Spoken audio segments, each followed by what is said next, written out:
Por que você faz ou quer fazer capelania? Evangelizar. Uma outra motivação para eu fazer o trabalho de capelania é evangelizar. E aí? Marcos 16, 15. E disse-lhes, Jesus disse para os seus discípulos, ide por todo mundo e pregai o evangelho a toda criatura. O que eu disse até agora não significa que você não deve evangelizar.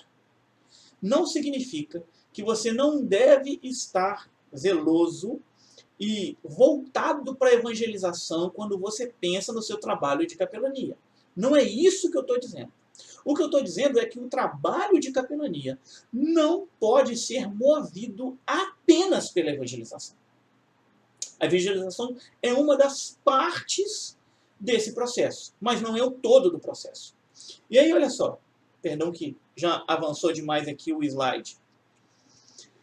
Primeiro, esse é o motivo mais falado pelos capelães. Eu tive a oportunidade, se não me engano, em 2014, eu estava ainda no primeiro ano do meu doutorado, me parece.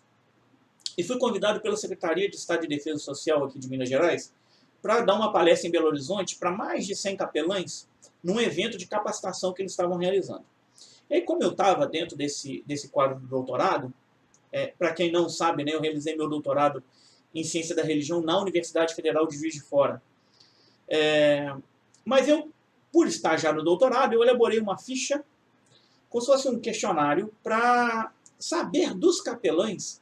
Uma das perguntas era, por que motivo você faz o trabalho dentro do presídio? Ou seja, eu estava vendo se esses 5 motivos entrariam dentro das respostas deles. Esses 5 motivos bíblicos.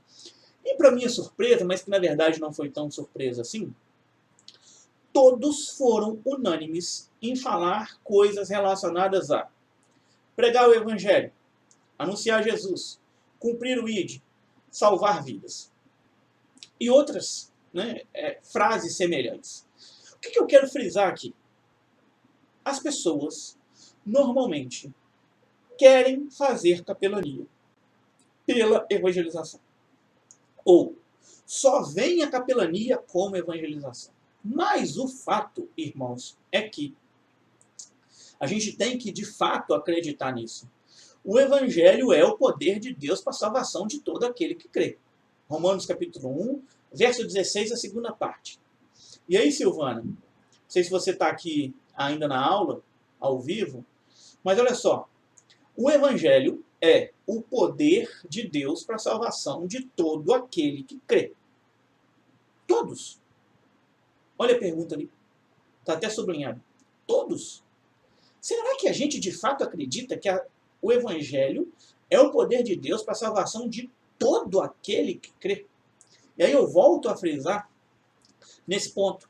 Especialmente na área prisional, mas você também pode aplicar dentro de moradores de rua, como a irmã Leda estava falando há pouco, ou você pode imaginar um trabalho com uma criança, um jovem, um adolescente que dá muitos problemas dentro da escola, e você diz, olha, não tem jeito para essa pessoa. Como diz, né? Nem Deus pode fazer alguma coisa por essa pessoa. Nem Deus pode fazer alguma coisa para que esse menino se arrependa e mude de vida. E mude seu comportamento. O fato é que, irmãos, por vezes a gente tende a colocar o evangelho, como eu disse, numa caixinha. E aí, a gente só acredita que quem pode se converter é um pai de família, bonzinho, trabalhador, pagador dos seus impostos, né? Uma pessoa, entre aspas, normal. Entre aspas, de novo, só falta se converter. Mas ela já é uma pessoa boazinha.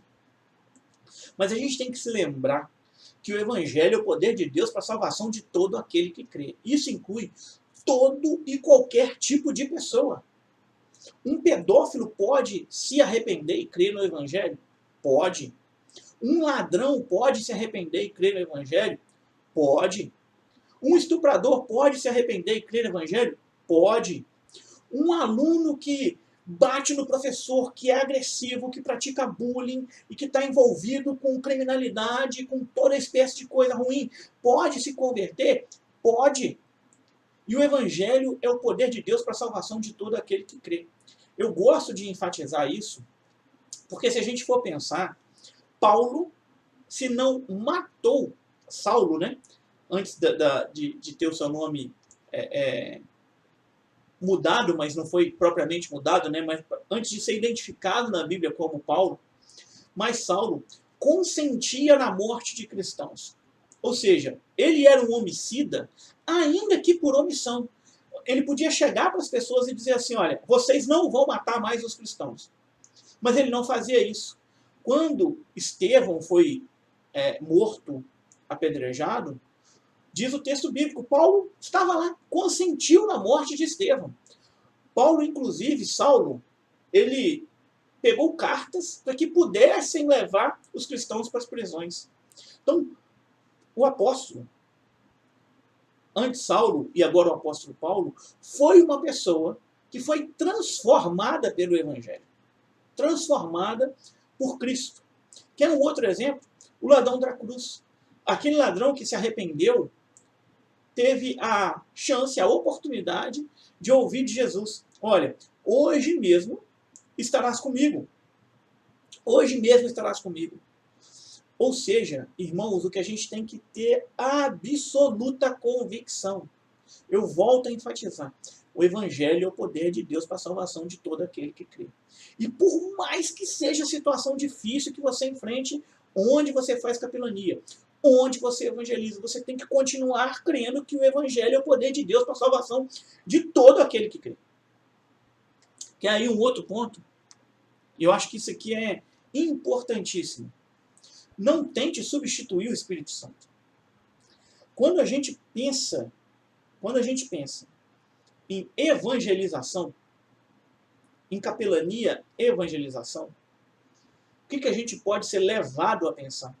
Que as pessoas vão se converter por conta da nossa boa pregação, por conta do nosso bom projeto, por conta do nosso bom propósito, por conta do nosso estudo, daquilo que a gente realiza, mas o fato, irmãos, é que em matéria de conversão, a gente nunca pode substituir o Espírito Santo. É o Espírito Santo. É ele, o Espírito Santo, que convence o homem do pecado, da justiça e do juízo. É ele que faz isso. É ele que convence o homem, repito, do pecado, da justiça e do juízo. E a gente não pode tentar substituir o Espírito Santo. Dizer que ele não é importante, ou que ele é menos importante. Na verdade, ele é a única peça importante dentro desse processo de conversão.